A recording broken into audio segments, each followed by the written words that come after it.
한 소방관이 있습니다. 이 소방관은 선하고 또 남을 돕고자 하는 의로운 마음이 있는 사람이었습니다.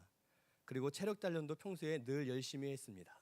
소방 공무원이 되는 시험에서도 아주 우수한 성적으로 합격을 했고 많은 사람과의 대인 관계도 굉장히 좋았습니다. 그런데 이 사람은 불을 무서워합니다. 그래서 한 번도 현장에 나가본 적이 없고 나갈 생각도 없습니다. 그럼 여러분, 이 사람을 소방관이라고 할 수 있을까요? 없을까요?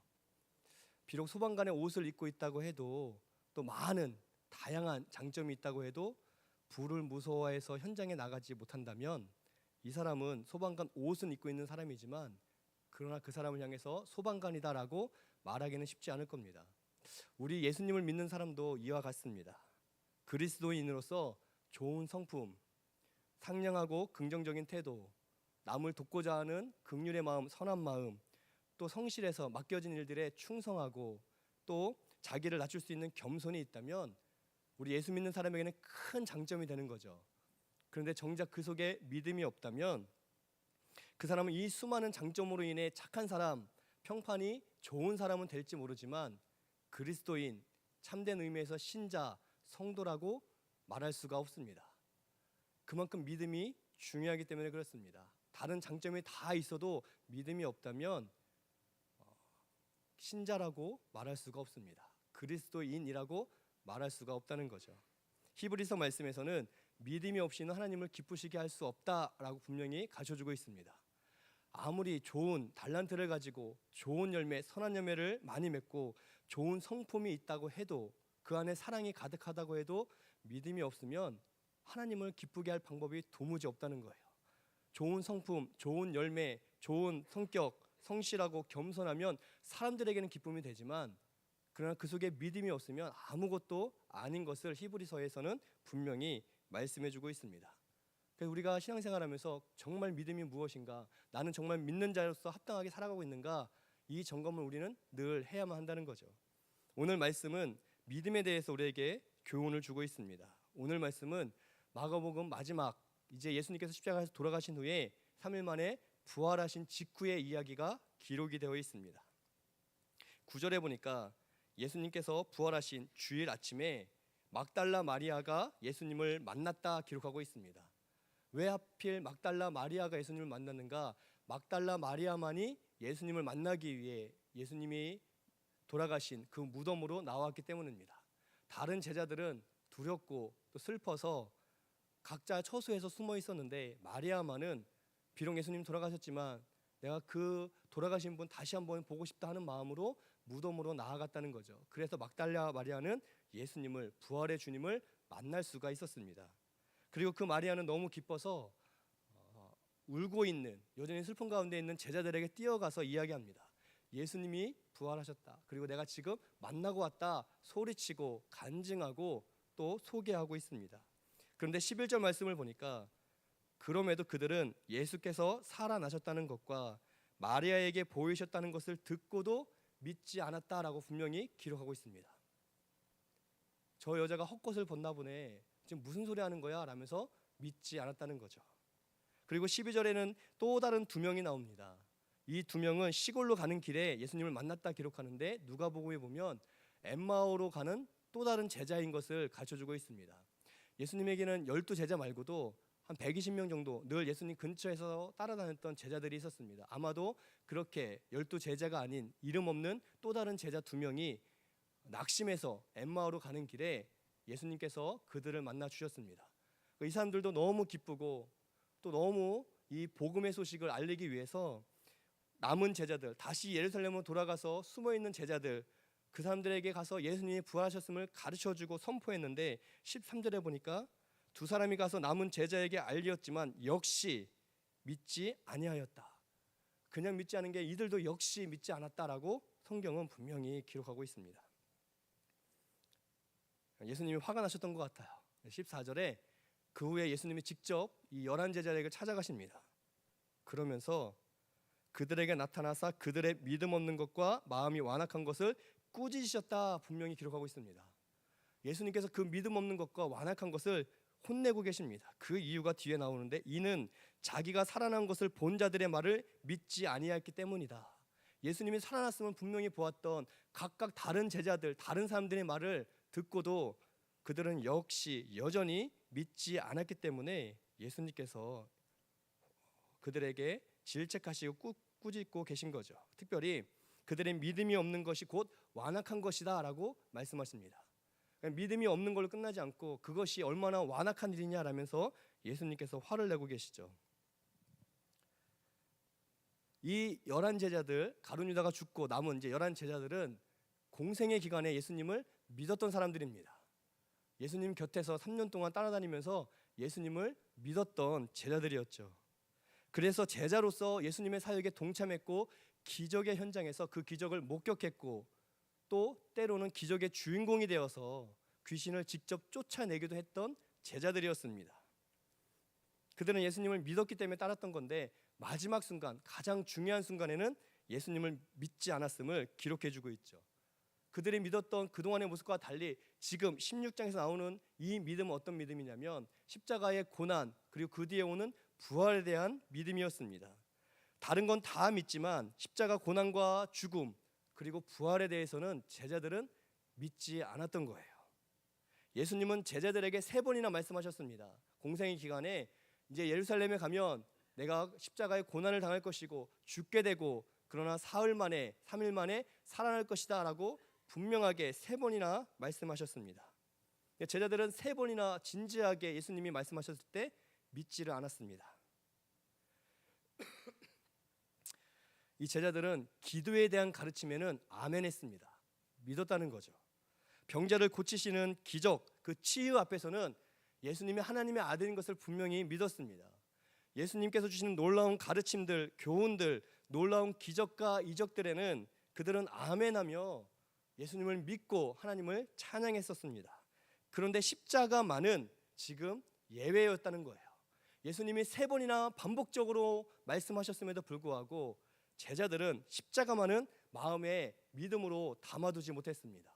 왜냐하면 십자가의 고난은 우리의 본성을 거스르는 것이기 때문입니다.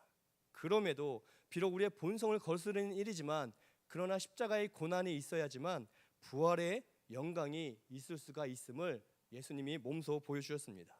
우리가 예수님에 대해서 예수님 말씀에 대해서 믿는다는 것은 어떤 거냐면 이 예수 그리스도의 십자가와 죽음 그리고 부활을 믿는다는 거예요. 다른 믿음이 아니라 예수의 십자가 그리고 부활하신 예수님을 우리가 믿음으로 고백하는 게 성경이 말하는 믿음이라는 겁니다. 제자들은 부활에 대한 말씀을 믿지 않았습니다. 부활을 목격한 이들의 말에도 그들은 믿지 않았습니다. 예수님이 직접 말씀하신 것도 믿지 않았고 부활을 목격한 사람들의 증언도 믿지 않았습니다. 그래서 예수님께서는 이 믿음 없는 것을 책망하셨고 또 믿음 없는 것을 연약하다라고 말씀하지 않고 완악하다라고 말씀하셨다는 거죠. 왜냐하면 제자들이 왜 믿지 않았냐면 죽음은 그들이 볼 때 그들의 상식으로 그들의 경험으로는 죽으면 끝이기 때문입니다. 예수님께서 내가 분명히 십자가에서 죽지만 3일 만에 살아날 것이라고 말씀하셨음에도 죽으면 끝이지 그런 일은 있을 수가 없어. 부활은 있을 수가 없어. 죽으면 끝이 하고 내 경험을 예수님 말씀보다 더 믿었기 때문에 그들은 완악했던 거죠. 예수님의 말씀보다 자기들의 경험 또 자기들의 상식을 더 우위에 두었기 때문에 그러니까 우리가 경험하고 우리가 갖고 있는 상식들, 생각들이 하나님 말씀보다 앞설 때가 굉장히 많이 있습니다. 그것은 믿음의 눈으로 본다면 완악한 거예요. 하나님의 말씀보다 우선적으로 여기는 내 경험, 내 감정, 또 내 판단들 그렇기 때문에 우리는 어느 순간에도 내 생각보다 내 판단보다 내 상식보다 하나님의 말씀을 더 우선적으로 여길 수 있기를 소망합니다. 하나님 말씀이 내 생각보다 옳다는 것, 내 상식으로는 안 될 일이 분명하지만 내가 그동안 자라면서 성장하면서 어른이 돼서 보았던 세상에서는 말도 안 되는 일이지만 하나님 말씀하시면 그거 된다라고 믿을 수 있는 것, 그것이 복된 믿음이라는 거죠. 기독교는 십자가의 복음, 십자가 고난 뒤에 오는 이 부활의 영광을 믿는 것입니다. 다른 것을 믿는 게 아니라 부활은 이 십자가의 고난을 통과할 때 비로소 부활의 영광이 있음을 우리가 믿는다는 거죠. 특별히 예수님께서 나를 위해 돌아가시고 나를 위해 부활하셨다는 이 단순한 사실을 믿을 때 우리는 비로소 거듭난 신자가, 참된 신자가 될 수가 있습니다. 누가 참된 신자인가? 누가 거듭난 신자인가? 우리가 인간적인 눈은 알 수 없지만 적어도 십자가에서 돌아가신 그 예수님의 그 고난이 나를 위한 것, 예수님이 부활하신 게 나를 구원하기 위한 것을 분명히 믿는다면 우리는 거듭날 수밖에 없고 참된 신자로 살아갈 수밖에 없다는 거죠. 이 십자가 복음을 믿으시기를 축복드립니다. 예수님은 십자가 복음을 뛰어넘어서 그것을 더 나아가서 십자가를 절하고까지도 말씀하셨습니다. 누구든지 나를 따라오려거든 각각 자기의 십자가를 지고 나를 따르라 반복적으로 말씀하셨습니다.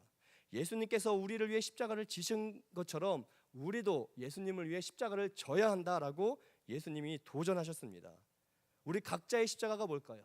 우리 각각의 삶의 자리에서 지어야 될, 나만 지을 수 있는 십자가들이 있겠죠. 그러나 성경에서 본다면 그냥 단순히 내가 있는 가정에서, 내가 있는 직장에서 십자가를 진다는 게 그냥 어떤 미사 여구가 아니라 갈라디아서를 보면 사도 바울이 나는 십자가 앞에서 내 정과 욕심을 못 박았다라고 고백을 하는 것, 그게 우리 각각의 십자가인 줄을 믿습니다. 바울은 내 정과 욕심을 십자가에 못 박았다라고 분명히 힘주어 말했습니다. 거기서 말하는 정은 감정을 의미합니다.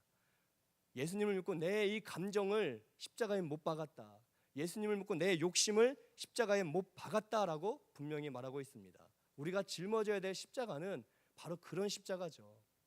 내가 감당해야 될 십자가는 예수님을 믿고 여전히 살아있는 내 감정, 이 감정을 컨트롤할 수 있는 십자가, 내 욕심을 따르는 신앙생활 하고자 하는 그 본성, 본능을 거스리고 욕심을 십자가에 못 박는 그 믿음, 그것을 우리 각자가 짊어져야 될 십자가라고 사도 바울은 갈라디아서에서 이야기하고 있습니다. 참된 신자에 대해서 이야기할 때 주일에 출석하고 11조를 드리고 봉사를 하는 것으로 생각하는 분들이 있습니다. 여러분, 주일을 지키고 헌금을 드리고 봉사하는 것은 참된 신자의 모습이 아니라 그거는 그냥 신자의 기본입니다. 이 기본이라는 거죠. 이 기본 위에 거기서 나아가서 우리는 우리의 욕심을, 우리의 감정을 예수님의 십자가 앞에 같이 못 박을 수 있는 자리까지 나아갈 때 하나님이 인정하고 기뻐하는 참된 신자가 될 수가 있습니다. 예전에 제가 있던 교회에 한 권사님, 한 지사님, 모녀분들이 이사를 하셔서 등록을 하셨습니다. 교회에서 차로 한 6, 7분 거리에 아파트에 새롭게 이사를 하셨고, 이분들이 등록하기 전부터 새벽 예배를 나오셨습니다. 여쭤보니까 80대 권사님, 이 어머니 권사님은 80년 동안, 40대의 딸 지사님은 40년 동안 새벽 예배를 한 번도 안 빠지고 나왔다는 거예요. 제가 첫 만남에 그 이야기를 듣고 안 믿었습니다. 설마 그러겠어 했는데 제가 거기 떠나올 때까지 수년 동안 진짜 한 번도 새벽 예배를 빠진 적이 없어요. 정말 그분들은 새벽 예배에 목숨을 걸었던 분들인 것 같아요. 근데 이분들이 6, 7분 정도 거리, 천천히와도 한 8, 9분 정도 거리를 이제 아침마다 차를 타고 딸이 엄마를 모시고 왔어요.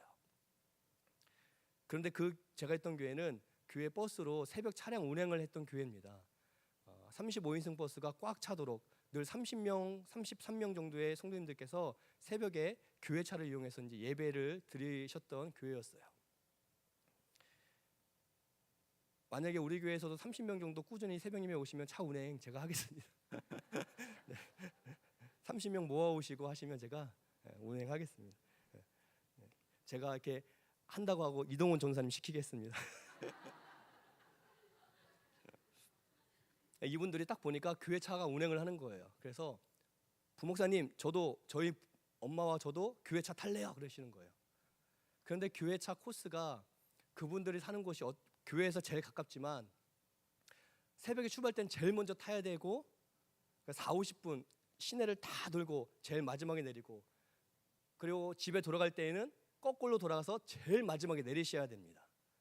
교회마다 차 운행은요 그 코스를 바꿀 수가 없습니다. 왜냐하면 10년, 15년 이상 그 교회에 딱 적합하게 짜여진 거기고 거기에는 30명에서 40명 정도 된 성도들의 스케줄이 이미 다 고정이 되어 있기 때문에 바꿀 수가 없죠.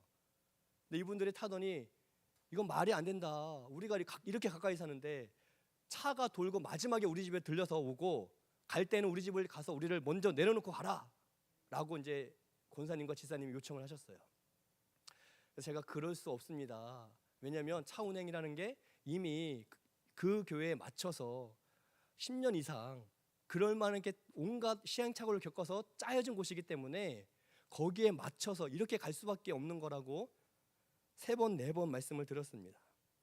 그분이 하는 말이 이 교회는 사랑이 없다. 우리는 새 가족인데 어떻게 이렇게 새 가족을 배려 안 하는 교회가 있을 수 있느냐. 우리가 새 가족인데 이렇게 홀대하느냐. 그리고 급기야 부교육자가 제일 힘들어하는 말이죠. 담임 목사님께 내가 직접 말하겠다. 너 안 된다고 하니까 내가 담임 목사님과 얘기할 테니 저를 비켜라. 뭐 어떻게 하겠어요? 비켜야죠. 네, 가시죠 하고 통과. 그러면서 그분이 계속 얘기한 게 뭐냐면 우리가 수십 년 새벽 예배 드리는 사람들이고 우리가 이 교회에 등록해서 이제 계속 죽을 때까지 하나님 나라 갈 때까지 새벽 예배를 우리가 지킬 텐데 다른 사람 다 빠져도 우리 모녀는 한 번도 안 빠지고 계속 새벽 예배를 지키면 이 교회에 도움되는 사람들인데 어떻게 우리를 이렇게 홀대할 수 있느냐. 차 운행을 바꿔달라 요청하셨어요. 끝끝내 바꿀 수가 없었습니다. 그 2명 때문에 30명 넘은 모든 분들의 스케줄을 조정할 수가 없어요. 그래서 제가 다시 마지막으로 권면드렸죠. 차 운전 잘하시니까 직접 차를 몰고 오시면 6, 7분밖에 안 걸리니까 차로 오셨으면 좋겠습니다. 이분은 수십 년간 새벽 기도를 안 빠진 모녀였죠. 그렇지만 한 번도 십자가에 자기 자신을 내려놓은 적은 없는 모녀셨습니다. 자기 정과 욕심을 십자가에 한 번도 못 박은 적이 없었던 분이죠. 80년, 40년 새벽 예배에 들었다는데 한 번도 변화되지 않았던 사람이었습니다. 저는 신자라고 생각하지 않아요. 끝끝내 그렇게 소리 지르고 우기고 될 때까지, 관철될 때까지, 그러다가 안 되니까 담임 목사님 찾아가고 장로님 찾아가고, 그리고 없던 말을 하고, 이 교회는 사랑이 없다고 하고, 새 가지고 홀대한다고 하고, 거래하듯 우리가 이 교회에 등록하면 교회가 얼마나 유익을 얻는데, 우리가 새벽마다 얼마나 뜨겁게 기도하는데 우리를 무시하냐. 끝끝내 그 일은 이루어지지 않았지만 그분들은 떠날 때까지도 계속, 제가 그 교회를 떠날 때까지도 계속 서운하다, 새 가족을 이렇게 멸시하는 교회 처음 봤다라고 이야기를 하셨습니다. 이분들의 딸이 있어요. 대학생이었습니다. 20살. 제가 청년부 담당 교육자였기 때문에 또 지도를 했습니다.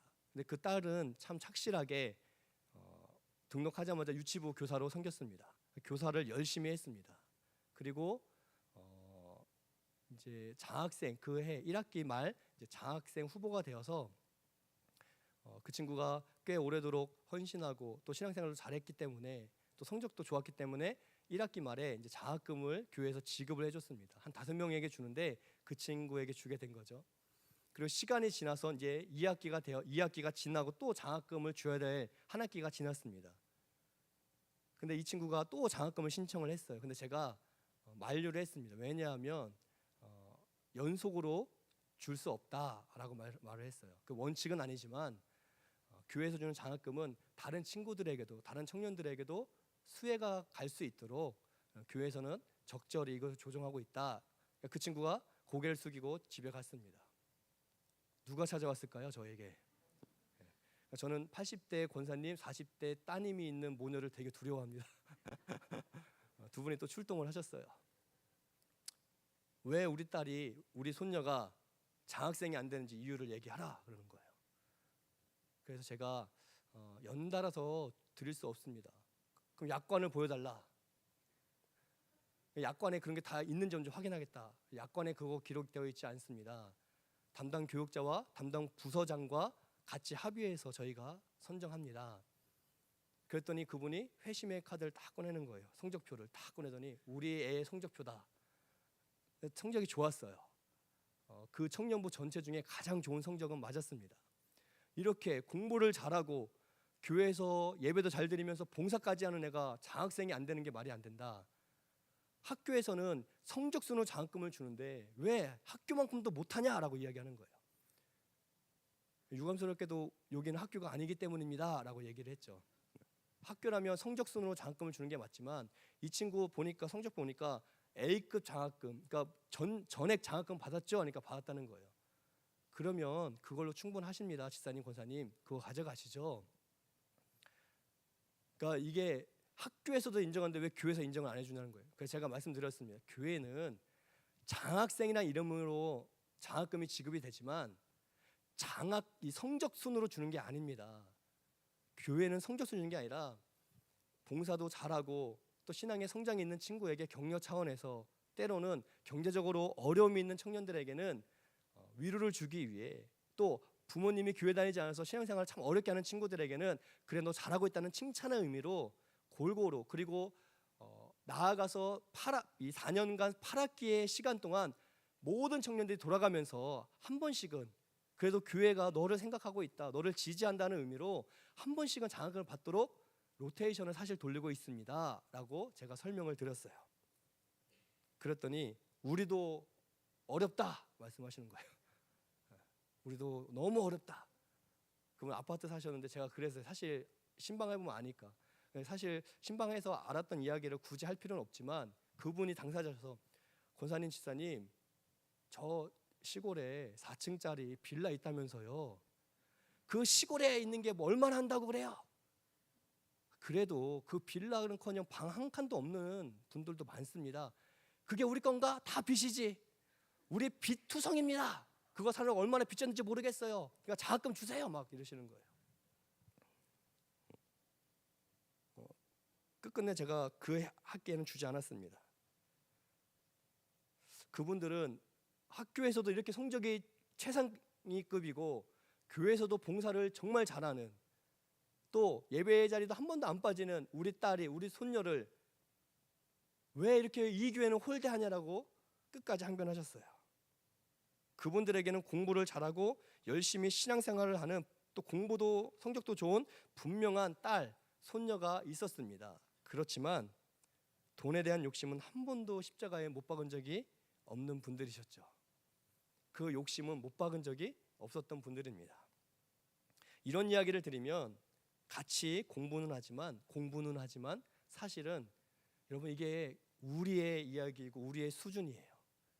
우리는 사실 그분들과 다를 게 하나도 없습니다.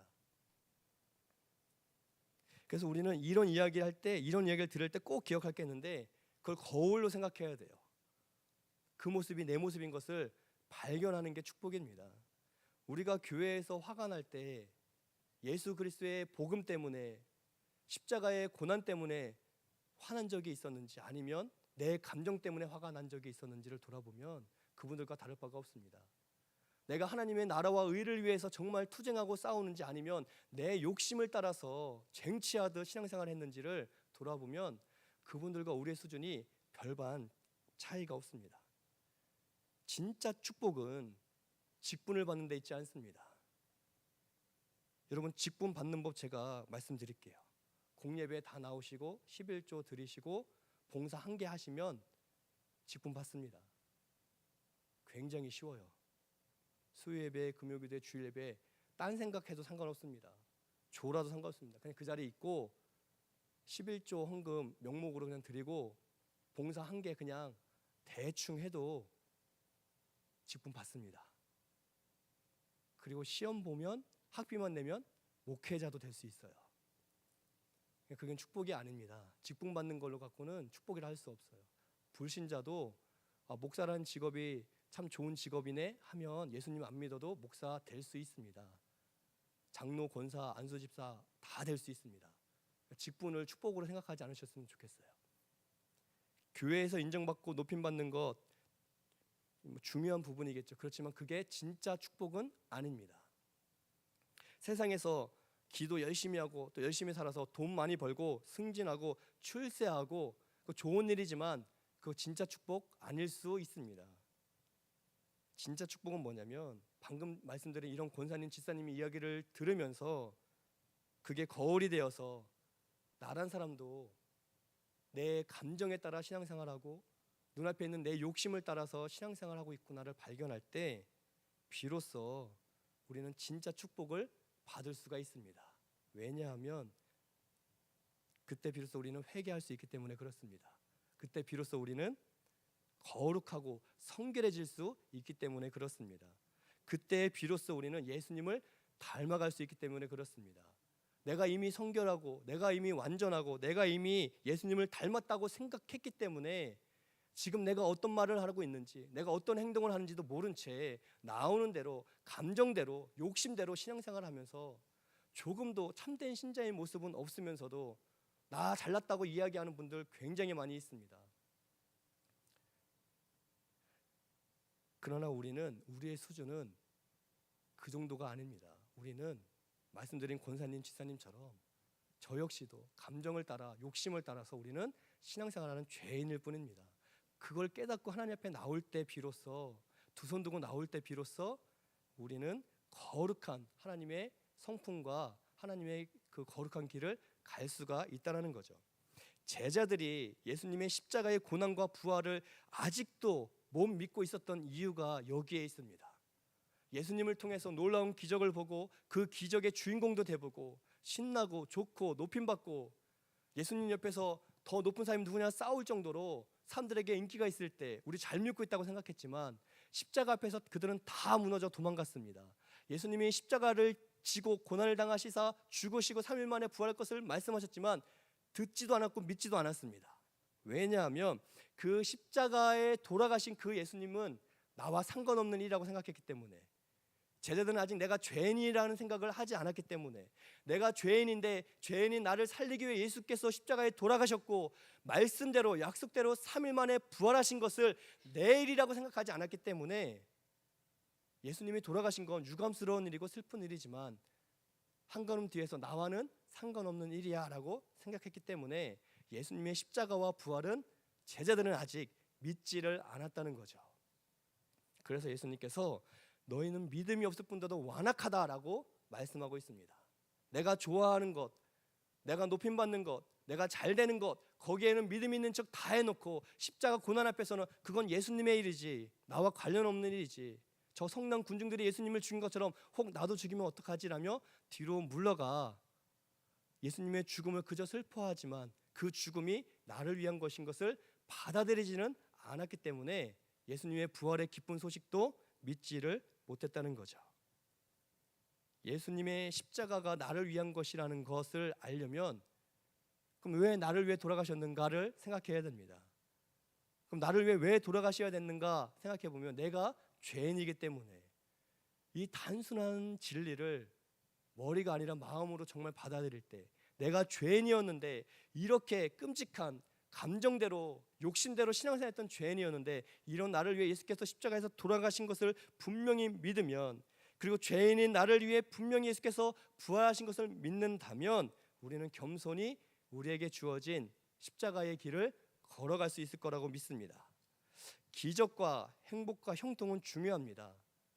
여러분, 직분 굉장히 중요합니다. 교회에서 칭찬받는 거 중요합니다. 할 수만 있으면 성도 안에서 칭찬받는 성도가 되는 것 복된 일입니다. 그렇지만 거기에 머무는 게 아니라 죄인인 나를 위해 죄인인 나를 위한 예수님의 십자가의 고난과 부활을 믿는 이 참된 믿음까지 나아가서 그냥 그럭저럭 믿고 끝나는 인생이 아니라 예수님을 위해, 예수께서 나를 위해 십자가에 돌아가신 것처럼 나는 예수님을 위해 내 정과 욕심을 십자가에 못 박을 수 있는 그 참된 믿음, 참된 신자가 되기를 축복드립니다. 그리고 그 믿음에 붙잡혀서 이제는 예수님을 위해서 내 안에 있는 이 감정들, 내 안에 있는 분노, 불신, 비관, 절만, 온갖 부정적인 감정들을 십자가에 못 박을 수 있는, 또 예수님을 위해서 높임받고자 또 으뜸되고자 하는, 인정받고자 하는, 내 뜻을 관철시킨 데만 몰두하는 이 욕심을 십자가에 못 박을 수 있는 우리가 되기를 축복드립니다.